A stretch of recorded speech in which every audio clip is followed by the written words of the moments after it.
All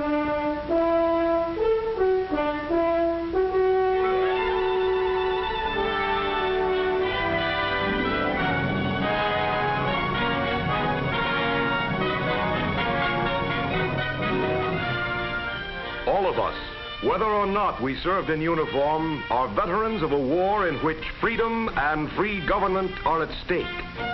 Our victory, won at staggering cost, will not be consolidated until we and our children and grandchildren know the manifold ways in which freedom is still under attack, and we are equipped mentally, spiritually, and physically to defeat every threat. Such fullness of knowledge is the direct function of education. Most of us work hard to provide our homes with every possible comfort for our children. We safeguard their health. We strive to set before them good examples of moral living, of manners and deportment. Possibly, we even pamper them. Yet complacently, even carelessly, we commit our children to schools of which we know but little. We cannot meet the complexities of modern life with outmoded school systems.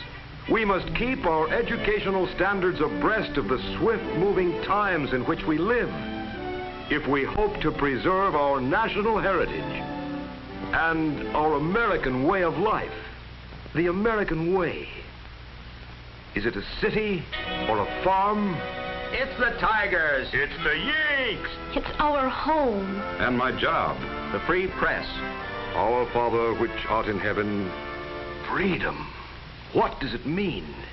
Why, freedom is a lot of things. It's individual opportunity, the right of private ownership. It's more than that. It's freedom of speech.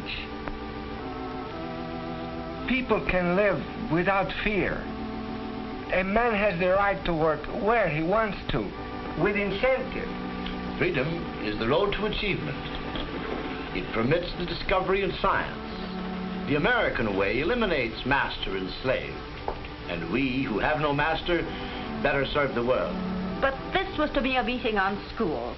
I came here to discuss my child, and all you talk about is rights and heritage and... Hey, you're all talking too fast.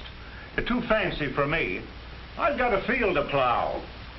I can see right now where we're not going to solve any rural school problems with this meeting. Wait a minute there, Mr. Farmer. This is a strange meeting, isn't it? You think you're here and then you're not. A thing like this could never really happen. And still, it's happening all around us. For this isn't a meeting of any group or any group of groups. It's a meeting of minds. Yours and mine and everyone's. Who am I? Why, I'm the people. And who are you? Well, we picked a farmer to represent all farmers. And a housewife who is a mother, hoping she'll speak for all mothers. There's a businessman and a foreign-born American. And there's a doctor in the house. It's an open meeting, open to all. We all have a reason for being here, our schools. We fought a war against the isms of foreign political groups, and we're here to win the peace in our schools. There's no room in our schools for anything that attacks democracy. Foreign isms are like germs. They can't attack a healthy body. For years, I dreamed of coming to America. I hoped my children could be raised without fear and oppression. When you see how they live over there, then you know maybe even better than a native-born American. Now, wait a minute. Do you mean to tell me that a foreign-born... No. Take it easy. I'm descended from a signer of the Declaration of Independence. My grandfather fought for... That's very interesting. Now, tell me, how did you all vote on increased school funds? Well, my business has been off. My taxes are high. I voted against it. I had a luncheon appointment, and it completely slipped my mind. Well, I don't think my excuse is even as good as that. Then it is true. Freedom is subject to attack from the inside as well as out. It's hard to get people to sense danger, just as it's hard to get people out to vote. We couldn't even fill the 6th chair at this meeting. Why should I come? I don't have any children. It's not my problem. Who was that? That was the voice of complacency, or I should say, half of the population of the United States. He's the guy who doesn't have children, or maybe they're not in school now. It's not his problem. He doesn't have time. But we're leaving that chair open in hopes that he'll change his mind and join us. Join you and the millions of others who do care, who are interested in perpetuating our free democracy. How serious is this problem? It's this serious. Let me tell you. Why, I remember like it was yesterday. He was like a baby then. I guess to me he always will be. Leaving him on his own for the first time, I was a little afraid. And still I was happy. There were things I couldn't teach my son, things he'd have to learn from others, like working and living in a world with other people, respecting their rights and assuming the responsibility of regular duties. Some want their children to be scholars, but what I wanted most was that he'd grow up to be a good citizen. Most people do feel that way. I know. I wanted my boy to like school, to feel at home, to have a pleasant place to go to. But You sound disappointed. That first day is always hard. any day in that room would be hard. Why, they haven't done a thing to that school since I was a girl. The desks, the lights. It's hard on the kids, and it's hard on the teacher, too. Crowded schools exist everywhere. And there's a teacher shortage. Or haven't you heard? Well, they gave my boy half a seat. And ever since, I've had the feeling that he's only had half the chance that's rightfully his. And there's the matter of safety, too. Fear of injury and fear of ill health. You're right. A crowded schoolroom is the breeding ground for communicable disease. But the biggest loss is in education. Teachers cannot effectively instruct classes that number as high as 40 pupils. You know how difficult it can be to manage one child. Then consider, what would you do with 40? What's the reason behind this crowded condition? There are many reasons. But it all comes under one heading, the increase in population. Our birth rate is up, and our school facilities have lagged behind. Young couples have been setting up entirely new communities where there's only been rural schools. Cities are certainly crowded beyond capacity. And for children, overcrowding means unsupervised play, discontent, and the kind of insecurity that leads to crime and delinquency. Yes, there are many causes for crowded schools and many bad results. Your child must sit and wait his turn. Now, that's all right as a lesson in patience and courtesy. But children cannot wait to grow up. They need their opportunity today, just as they need their food today. And they need their education today. Deny them of it now, and they miss it forever. And that's a handicap when they take on their obligations as citizens. That's what I meant. I feel that my child has only half a chance, and he's growing right before my eyes. He's quite a grown young man. Yes, he's in high school now. But I worry so about him. Since the beginning, he's felt strange about school. He's never really felt at home there.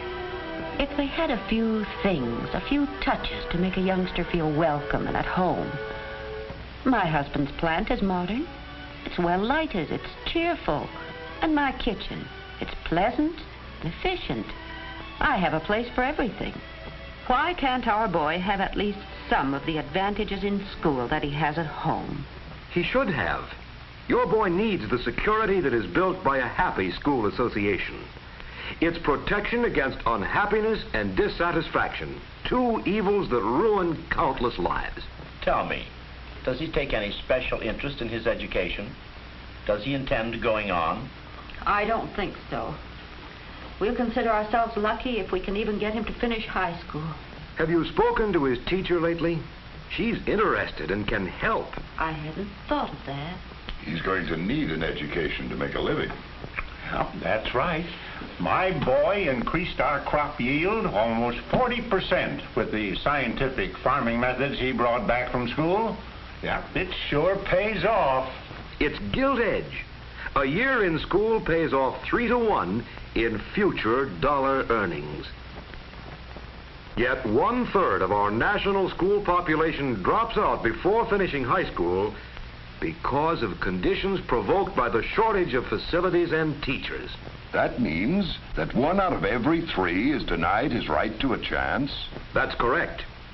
These are only the lucky ones. The children who live in alert, awakened communities, where teachers and parents join hands in a common bond of partnership. And these are the unhappy leftovers. Some become uncooperative. Others are called maladjusted. Still others we pass off simply as being poor students. They are victims of school shortages, replacement equipment, and the national emergency for 1 million new teachers in the next 10 years. Yes, they must suffer for our crime. I wouldn't want that to happen to my child. It happened to mine. And no one can guarantee that it won't happen to yours except you. Here are the symbols of complacency. Is your home that outmoded? Would you go to an office or a club full of gloom? Can you work without tools or cook with broken utensils? Or what's more important, would you willingly go to a place day after day that depressed you? That made you feel unwelcome because there wasn't room for you? Certainly not. No. Then we shouldn't expect our children to either. For there's a better way. A way to plan our children's future. A progressive, sensible way. For this is their one invitation to learning. And it must be inviting. That's quite a layout. Yes, it is. America's future is in the test tubes of our school laboratories. Laboratories functionally designed for the student's use. Sometimes all a school needs is a little facelifting. Here's the old. And here is the new miracle of modern posture seating and lighting. Here's a junior high school foods room before remodeling. And here's the same classroom transformed so that daughter can practice the latest techniques in preparation of nutritious, economical meals. And the old sewing room at the same school. Those surroundings aren't very inviting. It wasn't. But it provided the structural walls in which to fit the modern tools for instruction. Look at that lighting and those broad working surfaces. Those are tools for learning and tools for teaching, too. It makes it possible for our teachers to do the best job, to do the job they're trained for. What's more important, it's pleasant for the children. The girls like to work here, and what they like to do, they do well. Yes, given the facilities and the model professional educator, our children can be equipped with the knowledge and experience of daily life. Sure, the 3 R's are important, very important, and always will be. But there's more to education than that. There's fair play and preparing the child to make a good home, to dress better on less money, and develop a sense of good taste and pride, to hold a better job. And there's culture, directed toward no more practical purpose than the simple joy of living. With the modern tools of education, school can become an exciting adventure, a trip to far-flung corners of the earth, an exhilarating, interesting experience, with the processes of learning speeded up to meet the many complexities of modern life. Our courses of study must awaken the natural curiosity of youth, for the future of our national welfare depends upon the product of today's classroom, and that's our future. You're right. It is. I see what you mean now. I have been complacent. But you see, not having any kids, I naturally didn't give schools too much thought. Well, anyway, you asked me to come, so I... No apologies necessary. You count for half the people in the United States. My name is Fred Smith. How do you do? Welcome. I'm Doc Colby. Keefer's my name. Keepers, glad to know you. Well, I guess I am a pretty hard guy to arouse. But when something makes sense, I'm for it. Makes sense. Supporting schools to increase our educational standards makes dollars and cents. Why, a real estate man can't show you a house without saying, we have good schools in the neighborhood. A good school is like a community house, a meeting place for PTA and the Boy Scouts. There is adult education.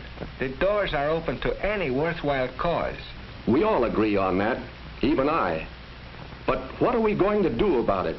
Well, for one thing, we can check up on our local schools, see what's going on there, and find out what they require. That's good. And your own neighborhood is the place to start. I'm going to get behind the schools in my community and see to it that everyone I know realizes the importance of money invested in education. Yes, sir. I'm going to look out for my child. Good. That's fine. And don't forget to look out for the other man's child. In a free country, we elect our government officials. I'm going to support the school board I helped to elect. That's right. Let them know you're behind them. No one can work without tools. I'm all for giving the schools the best that can be had. Mm-hmm. And help the schools give every American citizen the best that can be had. I'm going to let our teachers know that we appreciate their part in raising our children. And I'm going to work with them because they need my help. I'm going to see that they get cooperation and benefits from a grateful community. The kind of gratitude that befits a noble profession. Good. That'll help. But I still don't know what... It's going to take your time and your effort, and it'll take your vote as an American citizen. Are you up to it?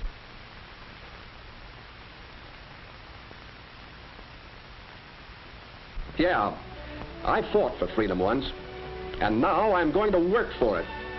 I'm behind our schools from now on, and I'm backing education 100%. That's what I'm going to do. Now, what are you going to do? Good schools will keep America free.